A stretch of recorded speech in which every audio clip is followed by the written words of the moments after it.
Right, so I hope everyone watching had a very happy Christmas. So much has happened both here and in the Middle East that warrants some coverage, so we'd better get into it. Let's start with Christmas messages. Though, forget Charles's offering of his first King's speech. I'm not interested in whatever hypocrisy comes from his untaxed and unelected lips. I'm looking at the alternatives that were put on offer. Two very different videos, both put on by two older Jewish comedians. Though, with decidedly different backgrounds, it has to be said, and most certainly with very different messages. Stephen Fry, a man who invokes in me at least memories of Blackadder and Fry and Laurie versus Alexei Sayle, one of Liverpool's finest sons and the young ones, but also of social activism and social justice. Both gave us alternative Christmas messages, but only one really was an actual alternative to anything. The other was straight out of Israel, and there's evidence of that now too.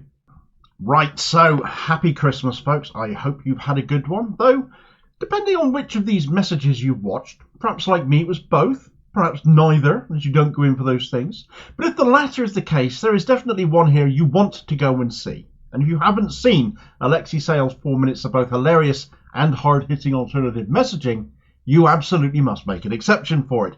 Believe me, trust me, it is worth it. It's only 4 minutes of your time. Go and take it.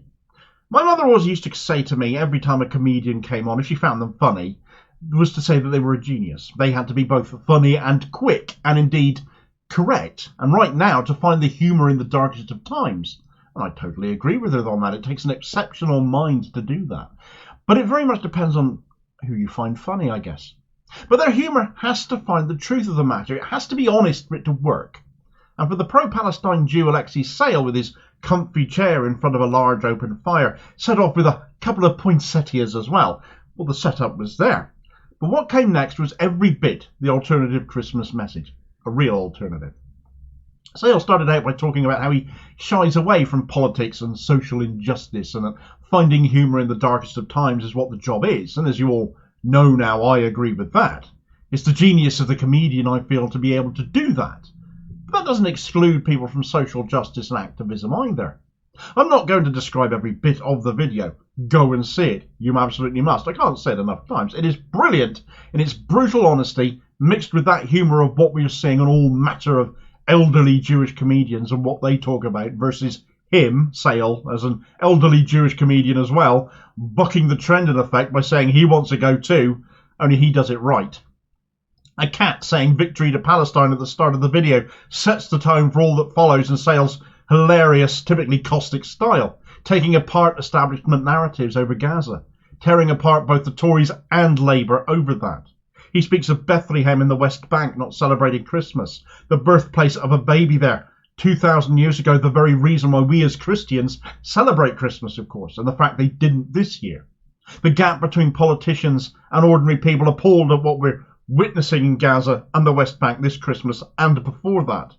He talks also of standing with the Jewish people, but choosing himself as a Jew to stand with those other Jews who are against what Israel is doing and standing with the people of Palestine instead.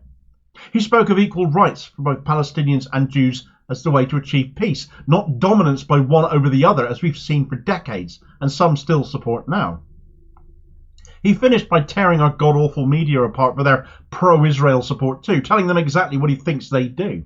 Here's a hint. This channel says exactly the same thing about them. Do watch it. It is comedy gold, as well as hitting all the right notes in the right context, mixed with the right level of humour to make it as entertaining as much as it is brutally factual and very much an alternative Christmas message.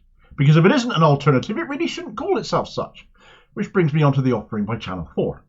Now, Channel 4 always put on what they call their alternative Christmas message to that of the monarch. Though unfortunately this year you'd think Nadine Dorries was still after their hides to sell them off and axe their funding. They put on Stephen Fry, a man who spent over 6 minutes talking about anti-Semitism and the evil in our society that it has become, that all of a sudden it is now worse, and that he never thought he'd live to see the day he feared to be a Jew in the UK. He's drunk from the same Kool-Aid as the likes of David Baddiel and Rachel Riley, it would sadly seem. Some of us, though, thought more highly of Mr. Fry than this, and frankly don't any longer, though the working class message of Sayle versus this middle class mind rot spoke through as well. I can't imagine why establishment media went with poshly spoken Fry, the Oxbridge-educated millionaire, and not the working-class, state-educated scouser who talks of social justice. But there we go. To listen to Fry's Christmas message, you will have heard nothing about Israeli atrocity, nothing about Palestine, and nothing about Gaza, because in 6 minutes he didn't mention them once. Over 24,000 Palestinians dead, over 10,000 of them children, and Fry didn't allude to that at all. Nothing about the genocide whatsoever. The events of October 7th completely absent. It was 6 minutes of "I'm a victim as a Jewish man in British society," pushing that narrative that anti-Semitism is the last acceptable form of racism. No, it isn't, and I challenge him to sit down with someone like, well, I don't know, Tyson Fury and have that debate, because the last form of acceptable racism is without doubt against the Gypsy, Roma and Traveller people in this country, in my humble opinion. Because when politicians campaign still of persecuting them, it proves that point, and they can and do that to this day. No surprise Fry didn't speak about them either. Fry also didn't mention Islamophobia, which is treated by many as a form of racism that can't possibly exist, and which the persecution of Palestinians clearly would be. And indeed, under the understanding of what a Semitic people actually is, the attacks and persecutions, the genocide of Palestinians could be viewed not only as Islamophobic, but anti-Semitic as well. Functionally, it wasn't an alternative to anything. It was more of the same tired, worn-out narratives we've got sick and tired of for the last several years on anti-Semitism. And that isn't to talk down the real thing, which must always be challenged and always be fought for the societal ill that it is, whenever and wherever we see it, in whatever form it takes. But that isn't what this was about. This was all about continuing with the scam that anti-Semitism has been made into, the weaponisation of it. Functionally, the entire Fry message missed a trick.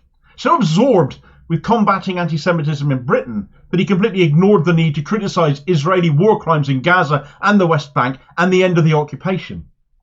I can well imagine anti-Semitism could be on the increase in this country now, as we watch these things unfold on social media, the truth of the matter, whereas the media narratives are false so often, the disgust at Israeli actions. But conflating anti-Semitism with anti-Zionism is exactly what Israel wants, and if you are going after Jewish people purely because of that, then you ignore the good ones calling it out. Your Alexei Sayles, your David Rosenbergs, your Naomi Wimborne-Idrisis, your Jackie Walkers, because you're paying too much attention to Zionists. Their narratives, I think, are in part driving racist attacks because they won't call out or criticise Israel. And people are getting angry by that. Zionism is supposed to be all about Israel's right to exist. If they want more people to accept that, then they should be more critical of Israel themselves. That they never are shows why Zionism is such an awful political doctrine. Nothing religious about it. Which brings me on to that Israel connection with Fry's message, though. And this might say an awful lot about Fry for agreeing to do this Christmas message too, but also the message behind the entire video that he made itself. You see, Channel 4 didn't make their alternative Christmas message this year. A production company called Fulwell 73 did, the owners of whom have close ties to a pro-Israel group that acts as a channel for UK and other youths to join the IDF. The founders of Fulwell 73 are Leo Perlman, Gabe Turner, Benjamin Turner and Ben Winston. All of them were formerly members of the Israeli youth group B'nai Akiva, which runs pre-military programs to enroll members in the Israeli occupied forces, and all of this has been covered by Mint Press News. They have also spoken at events for the Israeli lobby group, the Jewish Leadership Council. And the Jewish Leadership Council, we've brought this up before on this channel, haven't we? They have amongst their vice presidents, as regular viewers of the channel will know, a certain Trevor Chin, who is a huge Labour Party donor and financed Keir Starmer's leadership campaign. Former Labour MP Luciana Berger is another vice president. The likes of David Baddiel feature prominently on their website too. The likes of BICOM and the Board of Deputies of British Jews and the Community Security Trust are members on their membership board, and the BOD's Marie van der Zyl is one of their trustees. This isn't even Fry's only dubious connection to Israeli lobby groups, though. Another he has links to are called Stand With Us, also called Creative Community for Peace, who have called Israel's actions since October the 7th a necessary step for peace. Well, peace for who exactly? Not Gaza, certainly not the West Bank either. Presumably not for Lebanon or Syria or more after that, because where exactly does it end for Israel?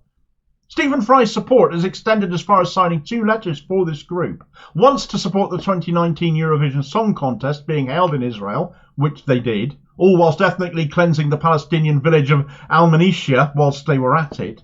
And the second time was a letter reinforcing the actions of Israel following October 7th, agreeing with that Stand With Us message that genocide, although of course they call it an Israeli military campaign, is a necessary step in Gaza. Weirdly though, Fry hasn't always thought like this.